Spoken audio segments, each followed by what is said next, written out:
А перед просмотром хочу порекомендовать сайт Case Place. Онлайн-сервис по созданию чехлов и аксессуаров для смартфонов. Тут ты сможешь заказать чехлы более чем на 700 моделей устройств, выбрав из 14 тысяч разных дизайнов, от игр до фильмов. А если хочешь создать что-то свое, можно сделать уникальный чехол в конструкторе с любым изображением и надписями. К примеру, порадовать себя или близких оригинальным чехлом на Хэллоуин. И самое главное – доставить чехлы куда угодно. Доставка по всему миру. А если вы воспользуетесь промокодом SMS, при покупке получите скидку 200 рублей. Ссылка на Case Place в закрепленном комментарии.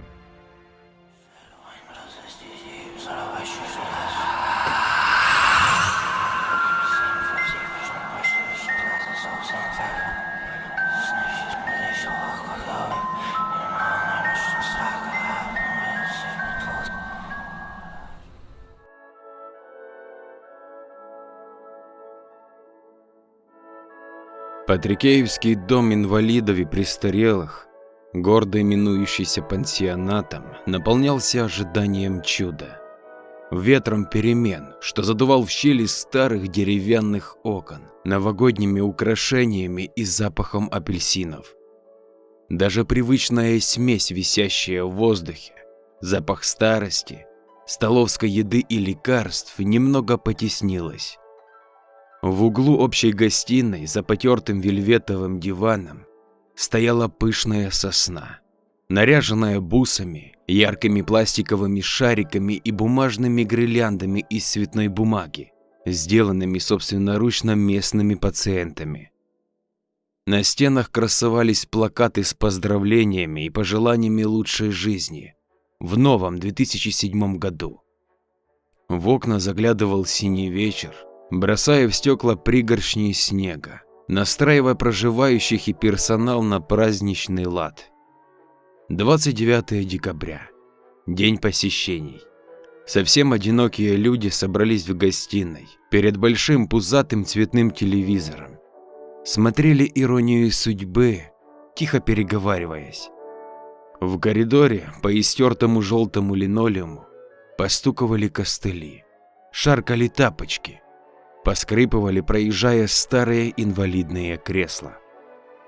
Те, кому в этот день приехали родственники, провожали их, проходя через гостиную с гордым видом, посматривая на тех, одиноких немного свысока и сочувствием. Не всем привезли по сетке апельсинов и конфеты в разноцветных подарочных упаковках.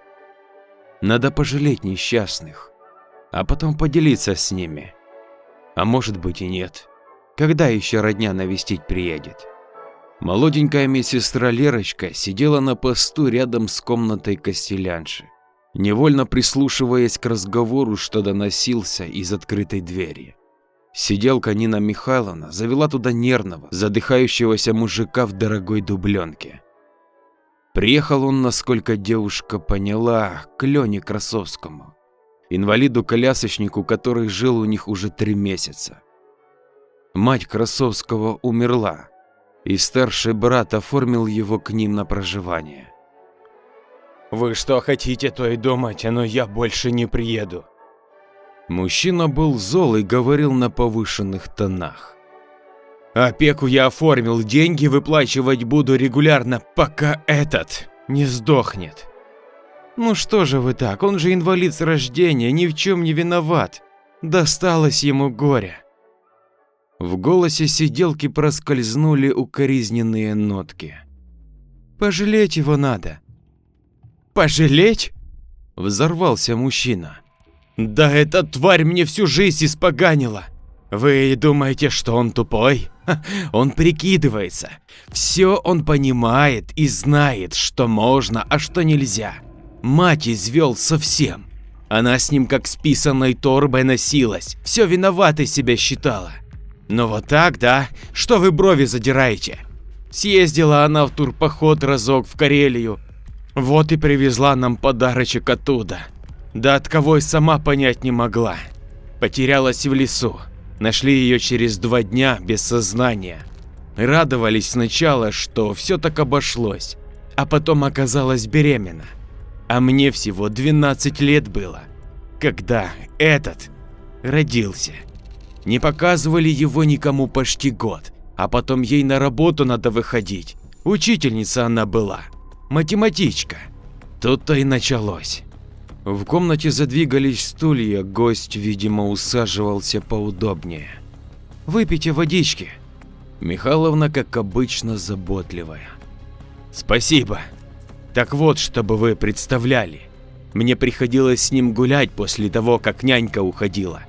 Все дети дразнили меня уродским братцем, играть со мной никто не хотел. А этот пузырь на ножках волочился за мной и дребезжал своим противным голоском, не затыкаясь. Говорить он, кстати, начал очень рано, после года, как взрослый, внятно так и длинными предложениями. Вот мать было жалко. Она разрывалась между работой и больным сыночкой. Все для него. А тот вскоре понял, что любое его желание – закон, и стал ей манипулировать. В 7 лет он катался у нее на шее, вовсю погоняя. Хочу то, хочу это. А если не дашь, сразу припадок изображает. Задыхается, ножками своими кривыми сучит. Башкой о пол бьется, орет и пену изо рта пускает. Он ее мама и не называл.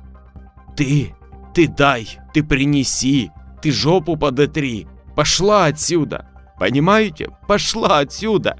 При том, что в однушке жили. Так она на кухне и была со своими тетрадками. А потом вот инсульт. Я уже с ними не живу давно, не знал. Так вот этот видел, что она упала в коридоре и лежит. Перелез через нее не раз и даже мне не позвонил. Последствия, конечно, необратимы. Постойте, погодите, как перелез? Он же не ходячий. Да вы что, прям не ходячий? Сарказм залил комнату. Да он такой ходячий, что удивитесь, когда увидите. Не дай вам бог, конечно, ну да ладно. Мне пора уже. Как сказал, что больше не приеду. Если помрет, мои контакты у вас есть. Мимо поста пронесся высокий брюнет в дубленке. Вдалеке хлопнула входная дверь. Из Костелянска вышла Михайловна, пожилая женщина пышных форм с высокой прической, покрытой белой косынкой. Всех и всегда жалеющая сиделка, находящая подход даже к тем, кто уже давно забыл свое имя. Ишь, как же это брата надо ненавидеть. Но разве парень виноват, что таким родился? Женщина поджала губы и осуждающе покачала головой. Нина Михайловна, но он и правда странный. Девушка встала и вышла из-за стола. Вчера мимо на коляске ехал, так он, глядя мне в глаза, прошипел: «Сладкая сучка». Я сначала подумала, что ослышалась, а потом аж дошло. Да ну что ты, Лерка, выдумываешь.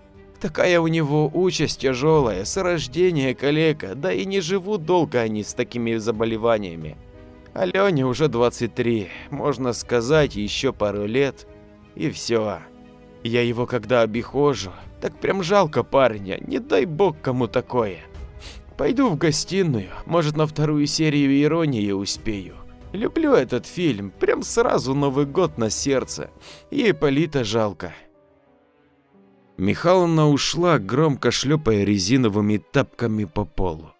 А Лерочке приспичило. Немного подумав, не будет ли чего, если она отлучится с поста на пару минут. И девушка решила, что за это время ничего не случится, и направилась в сторону туалетов. У двери мужского в инвалидном кресле сидел нахмуренный Ленька Красовский. Ему было 23, но развитие тела остановилось года так в 4. К раздутой грудной клетке добавился горб сзади, и Леня стал похож на пузырь с маленькими кривыми ножками и непропорционально длинными руками. К пузырю присобачили голову, позабыв про шею. Ее просто не было. Глаза на выкате, крупный нос, рот, разрезающий лицо чуть ли не от уха до уха. На ножках, которые целиком умещались в сиденье кресла, у него были надеты полосатые шерстяные носки веселенькой расцветки. Новые, наверное, брат привез в подарок, подумала девушка. Ленечка, ты что тут делаешь? Лерка не могла пройти просто так мимо, хотя ей самой уже очень хотелось заскочить в кабинку и закрыться там. Подняв на нее стеклянный мутный взгляд, инвалид осклабился, и из-под слюнявой губы вылезли крупные кривые зубы. Писить хочу. У тебя памперс мокрый, я сейчас Михайловне скажу, погоди. И у тебя судно в комнате есть, езжай, она сейчас придет. Не хочу Нину, хочу в туалет. Помоги мне. В смысле помоги? Оторопела Лерочка. Нет, мужские органы она уже видела, а всякие. Ведь пациентов мыть она тоже помогает, уколы делает и проводит осмотр. Даже катетер может поставить. Но вот помогать в таком интимном деле ей еще не приходилось. В смысле, подержи мне своими нежными ручками. Можешь еще кое-чем помочь, язык не отсохнет. Что вылупилась, инвалиду помочь не хочешь? Мне мама всегда помогала. Мама помогала? Но она же мама. А я не могу, я… Девушка совсем смутилась и юркнула в женский туалет, захлопнув дверь и задвинув щеколду поглубже. За дверью послышался смешок и заскрипели колеса инвалидки. Лера еще минут 10 боялась выйти из туалетной комнаты. Стояла, приложив ухо к двери.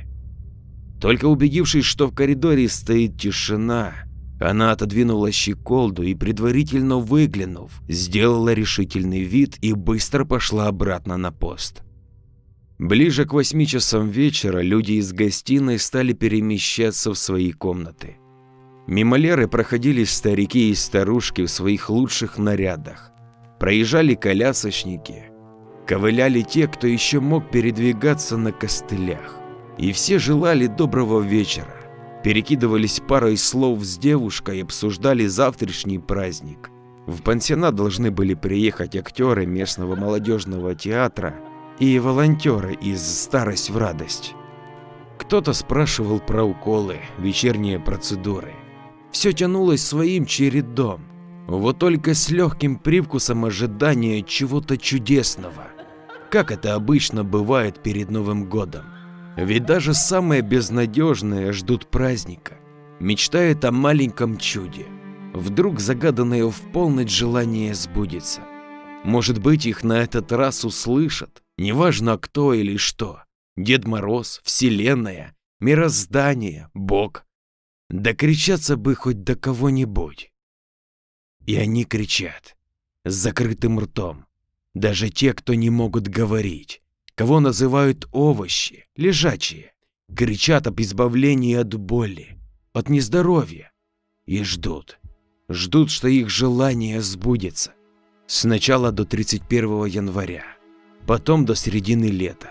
Но мало ли, вдруг исполнение желаний задержалось в пути. Всех просящих ведь так много, потом еще немного, а потом умирают, так и не дождавшись. Потому что Патрикеевский пансионат инвалидов и престарелых – это место, которое хотят забыть все. Дед Мороз, Вселенная, мироздание и Бог. И, конечно, родственники, живущих здесь, чтобы их не мучила совесть. Лерочку совесть не мучила. Девушка ответственно выполняла свои обязанности. Разложила таблетки по стаканчикам с написанными на них фамилиями для приема перед сном. И их потом заберет сиделка. Сделала записи в журнале дежурств. Осталось сделать 2 дела. Уколы паре заболевших стариков и обработать пролежни недавно поступившей пациентке. Молодую девушку привез к ним муж. Оленьке было всего 25. Красивая, видимо, была когда-то. После аварии она превратилась в тот самый овощ. Лежачая, не говорящая. Двигались только глаза и немного пальцы одной руки, давая понять, что девушка все понимает и реагирует на происходящее. Муж ее не смог больше. Уход требовал денег, неотлучного присутствия и нервов. А у него работа, карьера, опять же лечение жены, денег надо. Но лечение не помогло. Вердикт, данный врачами, был однозначен. Все это навсегда. Навсегда. Отправить к родителям Оленьку он не мог. Те были запойные алкаши. И судьбой дочери не интересовались с тех пор, как ей исполнилось 14. Поэтому принял волевое решение пансионат с уходом, желательно подешевле, так как на горизонте у него маячила перспектива новой семьи. Его нынешняя девушка была беременна. Все это он, не стесняясь, объяснял Михайловне и больше здесь не появлялся. Так и лежала Оленька, медленно угасая в своем одеревеневшем теле. Видимо, с проклятиями вспоминала прошлый Новый год. Подарок мужа, так долго выпрашиваемый, машинку белого цвета, купленные права и гололед на трассе. Проходя по коридору, Лера выключила лампы, оставляя гореть их через одно. Пансионат погружался в сумрак и тишину. Где-то прошлепали тапки Михайловны, хлопнула дверь. Закашлялся старый курильщик дед Митяев из 10-й комнаты. В комнате Оленьки пахло хлоркой. Сиделка недавно протерла пол, девушка лежала, смотря в потолок. Приход медсестры ее не заставил даже моргнуть. Пока Лерка обрабатывала пролежни, разминала ноги, спину, восстанавливая кровоток, массировала тонкие пальчики, Ольга так и смотрела куда-то перед собой. «Вот так, – поговаривала Лерка, только чтобы не чувствовать неловкость. «Сейчас мы ножки помнем, шейку, я тебя на бочок уложу, потом утром переверну. А завтра будет праздник, приедут артисты, я тебя посажу в колясочку, зафиксирую, и мы поедем смотреть концерт. Вот умничка, вот молодец, вот и все. Сейчас спать будем, да?» Закончив процедуру, Лерка застегнула новый памперс, натянула на девушку чистую ночнушку с казенным штампом, уложила, как ей казалось, поудобнее, включила ночник. Собирая грязные салфетки, оставшиеся от обработки тела, заметила на подоконнике 2 сиротливо лежавших апельсина и 3 конфетки. Зачем их кто-то принес? Кормят Оленьку через трубку. Наверное, хотели порадовать девушку. Выйдя из комнаты, краем глаза заметила, как что-то мелькнуло в конце коридора. Маленькое, словно ребенок пробежал. Да откуда тут дети? Привиделось, наверное. Подумала девушка и пошла на пост. Еще уколы в 17-ю надо. У поста она встретила идущую от туалета старушку Прокопову, бывшую учительницу русского и литературы. Она еще Леркину мамку в школе учила, прекрасно помнила всех своих учеников. Да вот про сегодняшний день могла ничего почти и не помнить. Все же 86 лет, возраст, дающий о себе знать. «Марина Сергеевна, у вас все хорошо, вы спать идете?» «Да, Лерочка, к себе иду. Как там мама?» «Работает, нормально все. Вот через неделю домой поеду, привет от вас передам». Заулыбалась девушка. «Да, передавай». Старушка смущенно затеребила пуговицу на байковом халате. «Лерочка, чего сказать-то хотела?» Опять забыла, где ее комната, подумала Лерка, и, взяв Прокопову под локоть, ненавязчиво повела в сторону ее палаты. «Да не волнуйтесь, Марина Сергеевна, говорите». «Ты знаешь, детка, тут такое дело. На днях приезжали мои ученики навестить. Они же мне как дети, и привезли мне гостинцы, конфетки к чаю, фрукты, кофту теплую и носочки. Это Ира Маленкова связала, выпуск 1987 года. Так вот, они мне малые оказались, и я их Оленьке отнесла. Они еще такие по расцветке, молодежные очень. Хотела сказать Нине, чтобы Оля их надела. Зима-то, ноги мерзнуть, да и забыла. А сегодня я эти носочки на крошке Цахисе видела. Лерочка, он их украл. На ком? Девушка смущенно подняла брови. На Леньке Красовском, я его крошка Цахис называю. А почему Цахис? Он же не еврей. Детка. Настало время удивляться старенькой учительнице. Вы сказку Гофмана, немецкого писателя, не читали разве? Крошка Цахис, по прозванию Цинобер. Да нет, не приходилось как-то.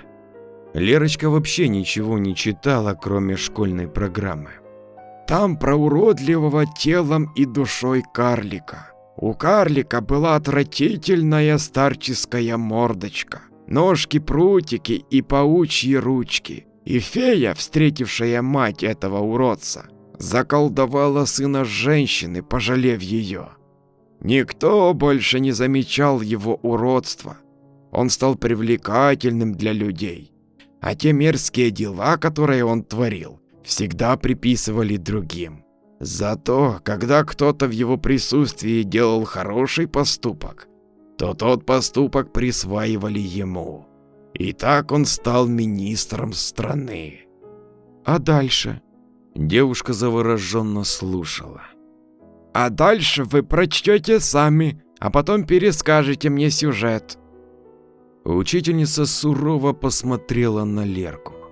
И выясните, как мой подарок Оленьке оказался у крошки Цахиса. Мне он показал язык в ответ на вопрос и уехал к себе.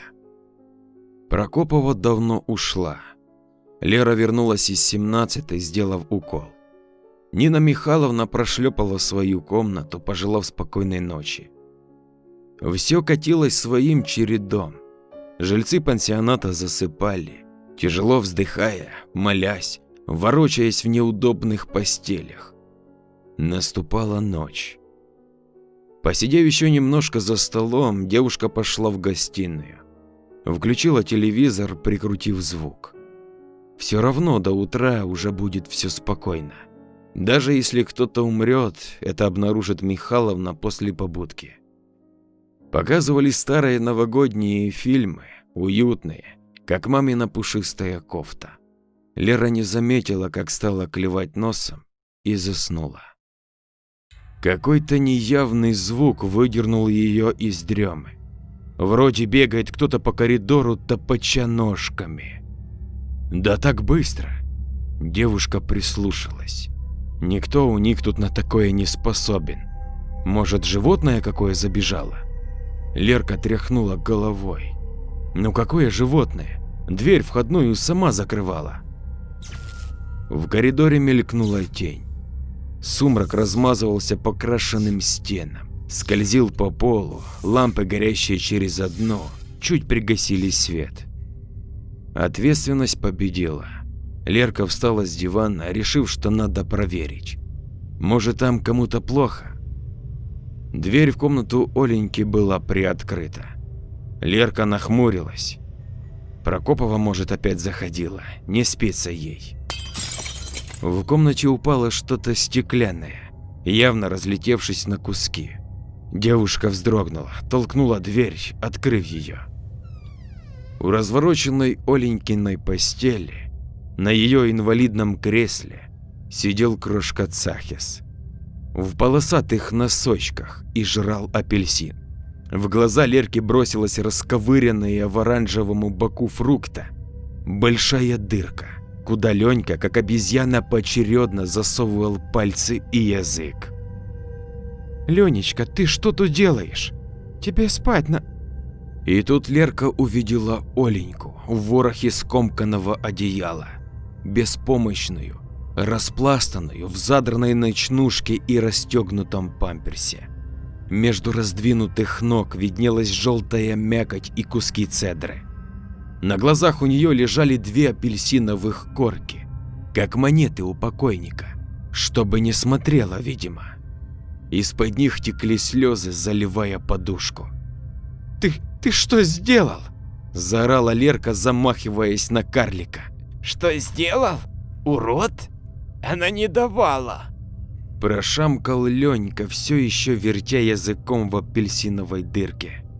Что? Что она тебе не давала? Она пошевелиться-то не может. Ты... Не давала свои дольки потрогать. А я потрогал. Он поднес маленькую ручку к рту и демонстративно обсосал кривой пальчик.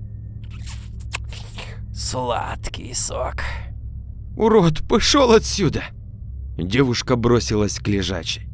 Сбросила с век апельсиновую кожу, увидев ее залитые ужасом глаза. Беспомощные, способные только на слезы. Сейчас, детка, не бойся, все хорошо, я с тобой. Пока Лерка ее укрывала, набирала воды, чтобы помыть. Ленька, как ни в чем не бывало, слез с кресла и пошел к выходу, тыкая пальцем в апельсин. Еще миг и в коридоре раздался быстрый топот ножек. Пришлось уколоть Оленьке снотворное. Леру трясло до утра. Надо же, какая гадина этот Ленька. Может, это он и не в первый раз так делает, а мы и не знали. Михална его жалеет, все жалеют. Но точно крошка Цахис. Прочитаю потом сказку, подумала девушка. Удалось задремать уже под утро, скрючившись на диване в гостиной. Проснулась она от того, что ее толкала Нина Михайловна. Лерка, вставай, беда у нас. Что еще? Кошмар какой! Медсестра потерла заспанные глаза. Ленька помер. Да и хрен бы с ним. Как помер? Лерка окончательно проснулась. Да вот так, криминально, милицию вызывать надо. У комнаты Красовского собралась кучка проживающих. Все в ожидании воззрились на прибежавших. Михайловна распахнула дверь, Лера заглянула в комнату. На детской кроватке лежал крошка Цахис. С посиневшим лицом, рот его был распахнут в беззвучном крике. Крупные зубы торчали как колья, выпирая вперед. На полу валялась подушка, изорвана этими зубами посередине. Рядом лежали скомканные полосатые цветные носочки. В дверь скромно просучилась старушка Прокопова, одетая в костюм двойку, белую блузку и лаковые туфли. Как будто на урок собралась. Деточка, Отвела она Лерку в сторону. больше я терпеть не смогла. Мало того, что он вор, он еще и насильник. Я же видела вчера, куда он пошел, проследила-то. Думала, что он конфеты у бедной девочки забрать еще решил. А когда он долго не выходил, заглянула в комнату Коленьки. Ой, он творил чудовищные вещи. Если бы я стал об этом рассказывать, мне никто бы не поверил. Кто я? Старуха с деменцией, а его все жалели. Поэтому я это сделала. Вызывайте милицию, я готова. Терять мне нечего, в тюрьме не настолько и плохо. Марина Сергеевна, что вы несете? Раздраженно выдернула свой рукав из цепких старучечьих рук девушка. Это несчастный случай, да? Пациент был склонен к разного рода ритуалам и спал, накрывая лицо подушкой, чтобы защитить лицо от монстров, которые, как он считал, приходили к нему по ночам.